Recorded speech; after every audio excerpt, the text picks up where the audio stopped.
Chapter 15. They were all standing round the casket now. The doctor, Tegan and Rasool had been joined by Atkins. As they watched the bandaged figure's movements become gradually more pronounced and emphatic, Vanessa stepped up onto the dais. The mummies grouped behind her, and as she raised her arms high above her head, they mirrored her movements. The chamber seemed to fill with discordant music, perhaps from the organ in the drawing-room above, as the wide sleeves of Vanessa's nightgown slipped down to her shoulders, exposing her bronzed arms. The figure in the casket was struggling to sit up now, the arms still bound to her sides, but working to loosen the wrappings. "Now it happens," Rasool said, his voice barely audible above the rising noise of the organ. "Now she becomes whole. Now the goddess Nephthys lives again." "And what good does that do you?" Tegan shouted across the coffin. "My daughter will live again too. When the mind of Nephthys is complete, so too is the remains of my daughters. Some part of her, however small, will be restored." The sweat glistened on his forehead as he raised his arms above the coffin. "That is worth everything. Nephthys is the instrument of my daughter's rebirth." The doctor shook his head emphatically. "You think you're using Nephthys," he shouted, "but in fact she's using you. She's been using you ever since Horus chose your daughter. No, Doctor, you are wrong." "Am I? That blind faith that drives you to try to save some vestige of your daughter is how Osiran mental control works. Don't you see that?" "What do you mean?" Atkins asked. "It's not just the complete takeover of the mind that Osirans use. It's the passion for discovering all you can about a mummy in your basement. It's the devotion of a high priest, the impulsive selection of a good round number like 100 years. It's the love of a daughter." Rasool was shaking his head now. "No, Doctor, you still don't understand." As he spoke, two of the mummies stepped onto the dais. They took up positions either side of the casket, forcing Atkins to move aside. They reached into the coffin and took the writhing, bandaged figure, raising it to its feet with a gentleness that belied their massive strength. When Nissa's eyes open from the long sleep and she sees the goddess, Vanessa and Nissa will be joined, and Nephthys will be whole again. The triumph was evident in Rasool's voice. Vanessa reached out, working her slender fingers between the bandages round the head. "Let the universe tremble," she said, her voice blending into the rhythmic swell of music. "Let the darkness start here."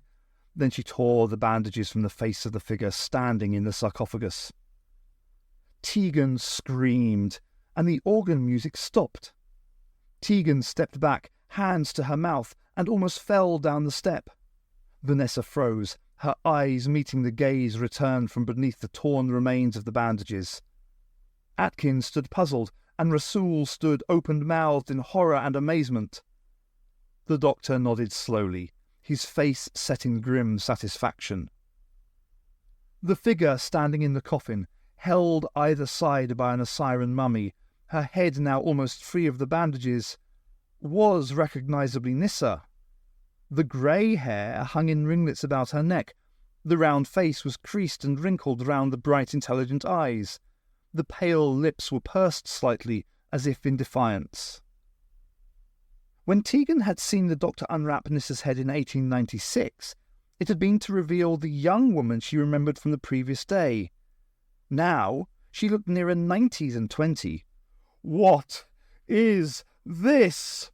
Rasool screamed. His voice echoed round the chamber. "What has happened?" He looked to Vanessa for an answer, but she remained frozen in position, staring at Nissa. "I think we're a little late," the doctor said. His voice was quiet, but everyone turned to him. Even Vanessa swung her head slightly. "I'm afraid your calculations were slightly off. As you can see, Nissa has actually been awake for quite some time, or at least in a sort of waking sleep, just enough to continue the aging process while she dozed." "No!" breathed Vanessa, her voice an exhalation of disbelief. "You know it's true," the doctor told her. You just scanned her mind looking for the reasoning, calculating, intelligent part of your own self. It's not there. Vanessa's voice was low, despondent. So, even at the instinctive level on which you're operating, you can tell that the rest of the mind of Nethesis no longer exists. It was freed when Nissa awoke, and you weren't here. Now, it's lost forever. How long ago did she wake? Atkins asked. She woke up in 1926. 70 years, Atkins murmured. The doctor nodded. I like good round numbers, he said. Doctor! Tegan's voice was accusing, shaking with emotion. Her face was set, and she was glaring at him. I'm sorry, Tegan. If there had been any other way. How could you? She was in tears now.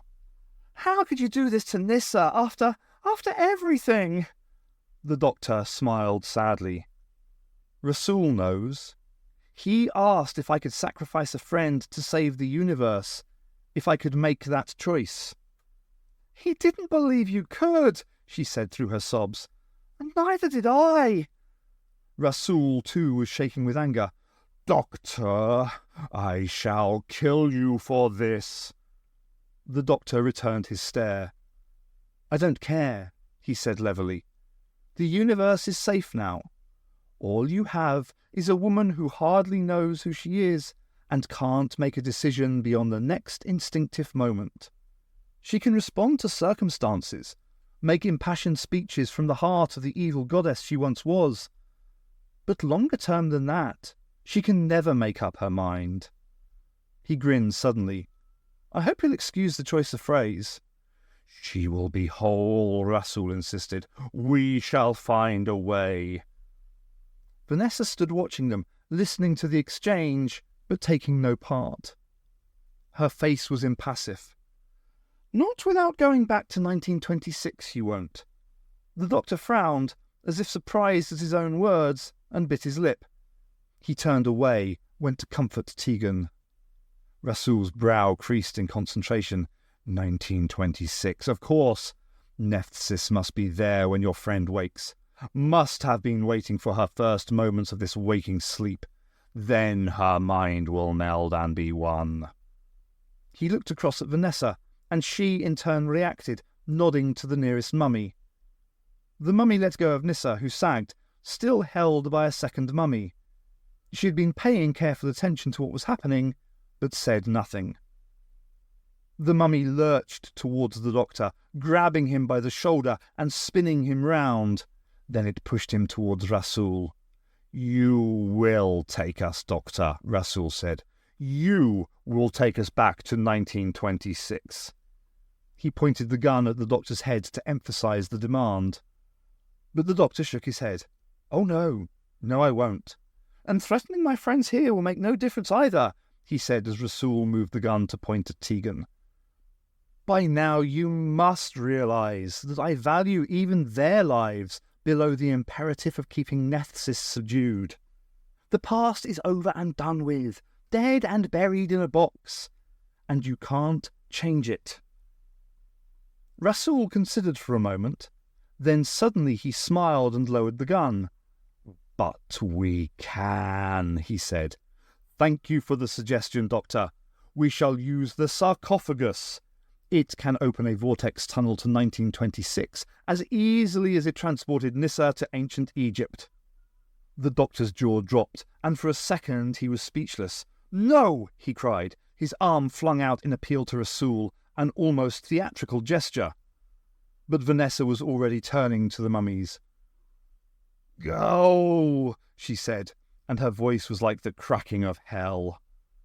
The mummy, still holding Nissa's arm, released it, and she fell back into the casket. Atkins and Tegan went to help her out, as two of the mummies turned and lumbered towards the staircase. The third stood beside Vanessa, a silent bodyguard. Rasul moved to join his goddess. Where are they going? Tegan asked the doctor. To fetch the sarcophagus, I imagine. If they bring it here, then Vanessa or Nephthys or whoever she is now can use it to travel back to 1926 and be in this room when Nissa's consciousness returns. And Nephthys will live again, complete, Vanessa said, her eyes now alive with menace. Where is the sarcophagus? Atkins asked. Nissa sat down on the edge of the dais, and the doctor rested his hand on her shoulder. It was a strange gesture, comforting yet distant. I imagine it's still in the British Museum. It's a bit of a walk, but who's going to argue with those two at 4 o'clock in the morning? It was the quietest time of the night in a city which is never completely silent. Aldwych was deserted, and Drury Lane had already shed its last theatre-goers. The two mummies kept to the darkest shadows as they lumbered across London. The instinctive force of Nephthys, which guided them, knew intuitively that avoiding confrontation would make for the quickest journey. Even so, several meetings were unavoidable. A drunk stirred in the gutter as one of the massive figures stepped over him. He stared in fuzzy horror at the shape moving above him, then dragged himself to his feet and fled noisily in the opposite direction.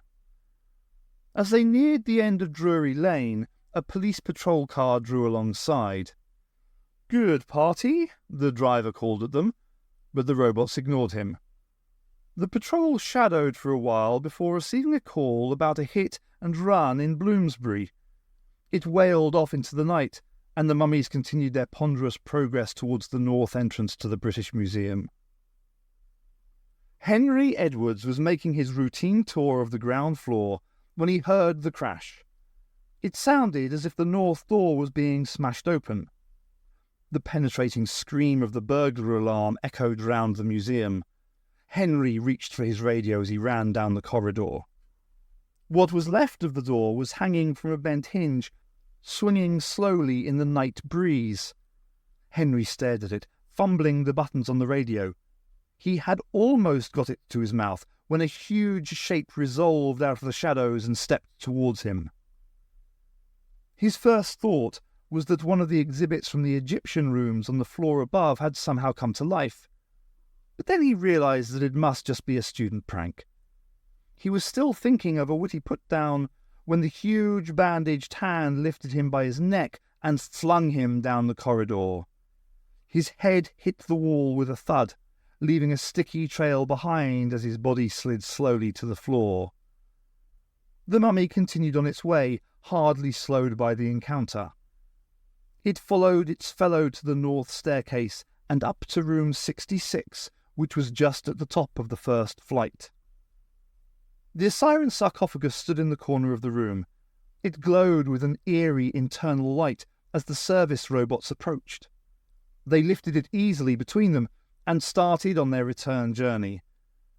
They were just leaving by the north door as the first police cars screeched to a strobing blue halt outside the main entrance on the opposite side of the building. The doctor, Tegan and Atkins were sitting on the floor. The doctor was cross-legged, staring at the ground. Tegan was sitting with her back against the wall and her knees drawn up under her chin.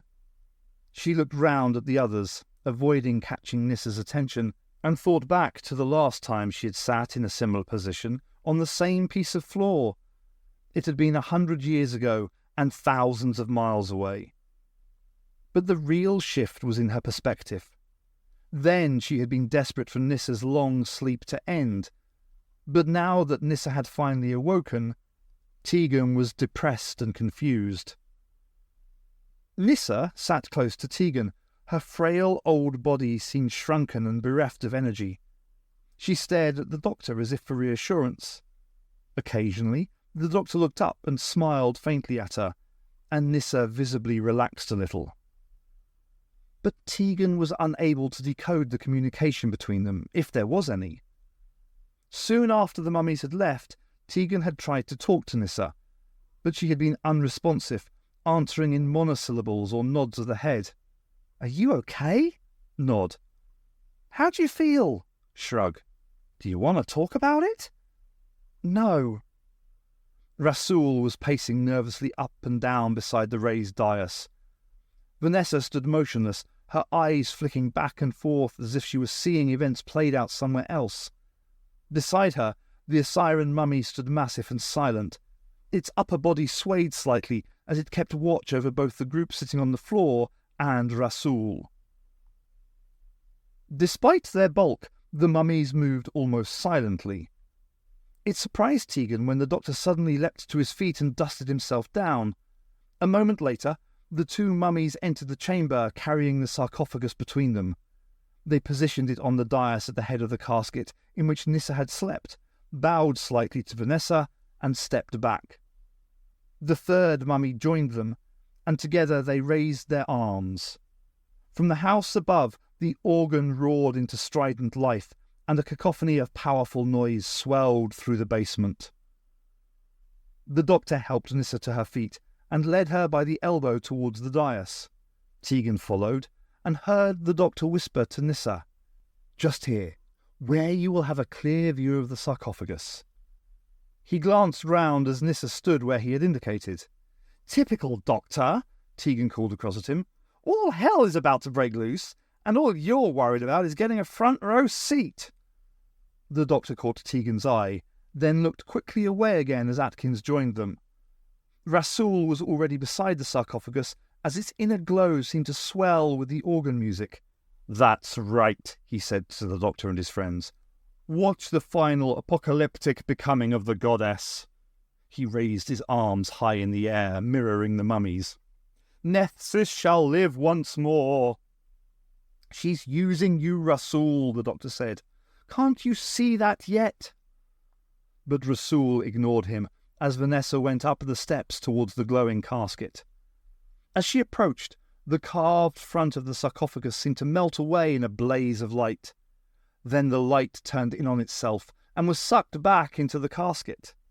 The sarcophagus's shape blackened so that it looked like a child's outline of a human being, a hieroglyph.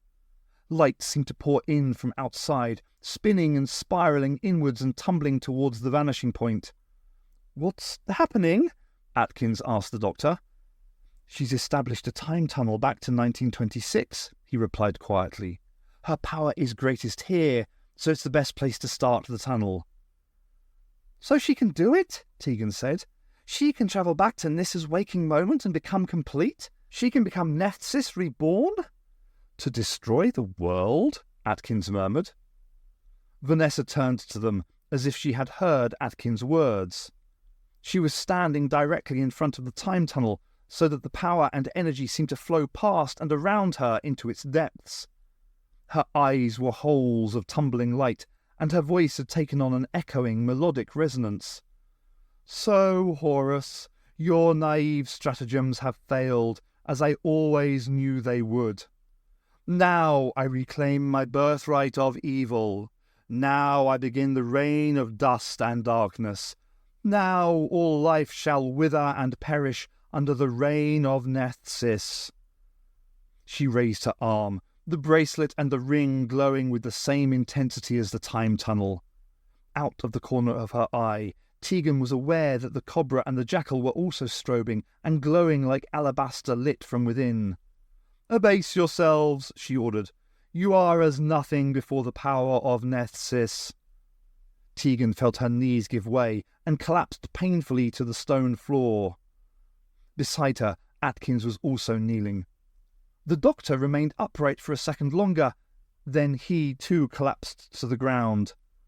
Nyssa seemed unaffected, standing between them and Vanessa now, watching as Vanessa stepped backwards into the tunnel. As she sank back into the darkness, her hair and white dress blew around her, as if, like Eurydice, she were falling through the heavy air back into Hades itself. There was a faint noise in the darkened basement, like the sound of a massive church organ playing in the distance. Suddenly it grew in volume, and as it did, the chamber was lit with a throbbing blue light. And in the centre of the light, at the head of the open coffin on the dais, a figure faded into existence. Nephthys reached into the sarcophagus, lifting and cradling the bandaged head of Nyssa, the head that contained the reasoning, calculating side of herself. Slowly, carefully, reverently, she looked through the bandages and stared into the closed mind of the sleeping woman, and reached gently into her thoughts. For a moment, she was still. Then she threw back her head and screamed. The mind of Nephthys was there, buried inside the woman Nyssa. She could detect it, could sense its presence, but it was still too submerged in the sleeping woman to be of use. She could also tell that Nyssa would not wake for another 70 years. In the house above, old Lord Kenilworth stirred in his sleep and reached out for the warmth of his wife. While in the basement, Nephthys, acting on the instinct and impulse which was all her mind could draw on, faded back into the vortex of the time tunnel. "Any second now, I should think," the doctor said. Tegan stared at him. He was actually smiling. But before she could say anything, the sarcophagus glowed back into life in front of them. "Prepare to meet your doom," Rasul said in triumph, as he bowed low before the blazing gateway. A tiny dot appeared in the distance, growing slowly as it seemed to fly towards them. Nephthys was returning. The figure that still resembled Vanessa hovered right at the edge of the time tunnel, staring out at the group kneeling in front of her, and then at Nyssa. With a sudden scream of inhuman agony, Nephthys tumbled away from view, to reappear in the empty basement of 1926 at the moment she had arrived before. Nyssa lay before her in the casket. Her face was still covered with the bandages, but Nephthys knew immediately that she still slept. With no deductive or reasoning powers to help her, she again acted on impulse. Nephthys could tell from the depths of Nyssa's coma when she would wake, and stepped back into the time tunnel to return to 1996, and found Nyssa awake, all vestiges of the mind of Nephthys gone from her brain. Even before she reached the end of the tunnel, she knew the age of the woman. She could tell when she must have woken, and returned to 1926. "What's happening?" Tegan watched as Nephthys faded back into the tunnel for the third time. The mummies stood impassive and still, but Rasul was on his feet now, shaking his head and murmuring beneath his breath. The doctor got slowly to his feet. "That's better," he said. "She's weakening already. I knew there had to be a local focus. Now it's working for us." He frowned and scratched his ear. "Wonder where it is." He reached out and patted Nyssa on the shoulder. "You're doing an excellent job there." Then he turned to Tegan. "When someone travels down in the Siren time tunnel, the effects of time aren't cancelled out. You travel a distance, doesn't matter whether it's forward or back, but you age that amount. Now, Asirans can take that time onto themselves. So when Nyssa was sent back to ancient Egypt, Nephthys got older to the tune of several thousand years. Not a clever thing for Nyssa to do, but Asirans are extremely long-lived." "I think I understand what you're saying, Doctor," Atkins said as he rose to his feet. "A sort of conservation of energy or something. But how does that help us?" The doctor turned to watch Nephthys arrive on the threshold of the tunnel again, then fade back into the distance. "Well, she's got nobody to pass the process on to, so she has to accommodate the time differential herself," he said. "Which means she's aging by 140 years on each round trip. So this could take some time." He turned back to the tunnel. They could begin to see a difference in Nephthys now. Her face was sagging, bags under the eyes, and the slackness of the jaw. On each successive appearance, the difference grew more pronounced. Her body was thinning and becoming frail, her hair fading to grey, and her face concaving to show the line of the cheekbones jutting through. Her skin was cracked and lined by the time her hair started to thin. Her scalp was scarred and wrinkled with age, and the shape of her jaw changed as her teeth began to rot. The flesh was pulled back from the bloodshot eyes so that the bone of the sockets was clearly visible beneath the stretched skin. Then, with a drawn-out wail of pain and exasperation, Nephthys collapsed. A single outflung arm trailed over the edge of the time tunnel and into the real world.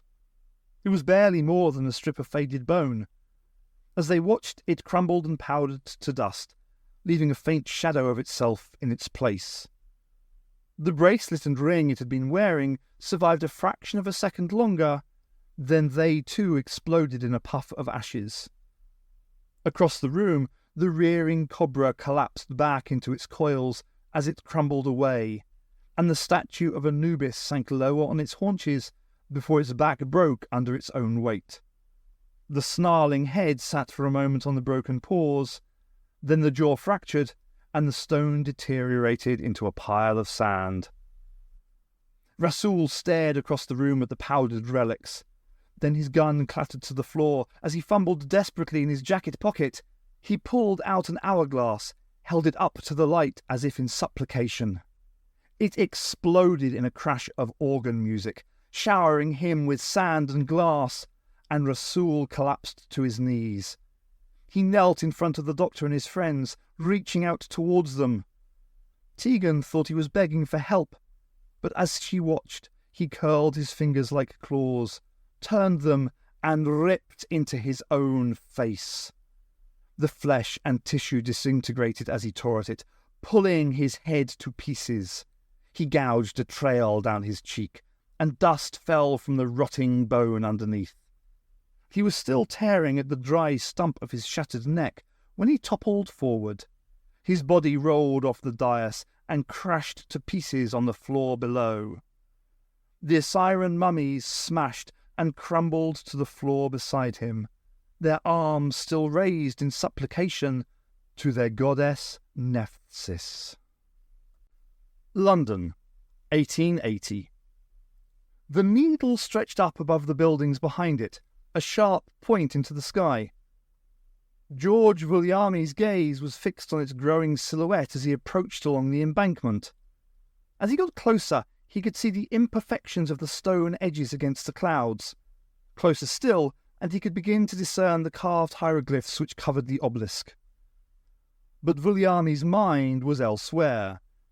It was a miracle, he thought, that Cleopatra's Needle was there at all. It had been lost on the turbulent voyage from Alexandria, along with the lives of 6 sailors. Then incredibly, one might almost say miraculously, it had been recovered, the wooden casket reappearing in the expanses of the ocean, and towed to London in January 1878, where nobody had decided what to do with it. And it was almost by chance that after 8 months of deliberation it should be erected on the embankment. Vulliami could see again in his mind the great stone pillar being rotated on a wooden construction more like a child's overgrown treehouse than scaffolding. He had watched, fascinated, as it was lowered into place on the plinth. To Vulliami, it was close to a miracle that he had been asked to be a part of it at all. He had supervised the steps down to the river, and planned the geometric perfections of the plinths either side of the Needle. He had drawn up his plans, and had the full-sized plaster models positioned on the plinths to judge the effect. And everyone had proclaimed his sphinxes to be the final aesthetic touch which completed the perfect Egyptian tableau. Almost there now.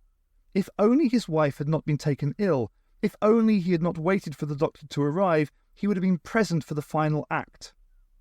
But, as it was, he had almost certainly missed it. The bronze sphinxes he had designed would by now have replaced their plaster twins, torn down the previous day. Perfection was now complete. But something was not quite right. He peered forward, squinting into the distance. The sun glimpsed out from behind a cloud, and Vulliami could see the rays of light reflecting off the bronze hide of one of his creations. Bronze, not painted plaster, so the sphinxes had already been hoisted into position. He knew every contour of the beasts, every curve of their metal flesh, and every engraving of the hieroglyphics on their chests. He had specified every sinew of the arms and every coil of the snake on each sphinx's headdress. So he knew that it was impossible for the sunlight to be reflected in quite that way, at quite that angle, from the sphinx nearest to him. The light, however, continued to shine in his eyes as he approached, so he was almost there when he saw what had happened. He was running like a schoolboy. He raced along the pavement, shouting to the workmen packing away their tools and nodding to each other at the end of a job well done. Well done, he swore. The nearest of the workmen turned to him as he pounded up. Surprise gave way to recognition. "Mr. Viliami, sir. Damn good job, I must say." "Must you?" he spat between gut-wrenching rasps. "Indeed. Very elegant. Works of art and no mistake." "No mistake." Viliami grabbed the man's lapels, shaking him so hard that he dropped the canvas bag he was holding. A hammer and several chisels clattered across the paving slabs. "No mistake. Look at them. Look." Viliami spun the man round. The other workmen mirrored their fellow as they swung round to look at the sphinxes guarding the obelisk. "Look what you've done." He knew from the finality of his own words that it was too late to change it. He let go of the man's jacket and sat down heavily on the ground, shaking his head in disbelief. After so much, after so many minor miracles, after it had seemed that his design was somehow meant to find this crass error. The workman continued to stare at the sphinxes, apparently unable to see the problem.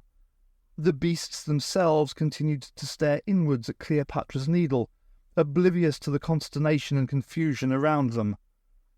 Viliami breathed deeply, his chest still aching from running. He pulled himself back to his feet, forcing his force to stay measured and relatively calm. "How could you make such a mistake? Quite apart from the aesthetics, didn't you remember that the sphinxes you tore down only yesterday were facing outwards?" The man Viliami had grabbed shook his head, his mouth working soundlessly. "How could you do it?" Viliami's voice cracked, close to tears as he turned away. "I don't know, sir. I really don't. An impulse, perhaps. Somehow it just seemed right at the time."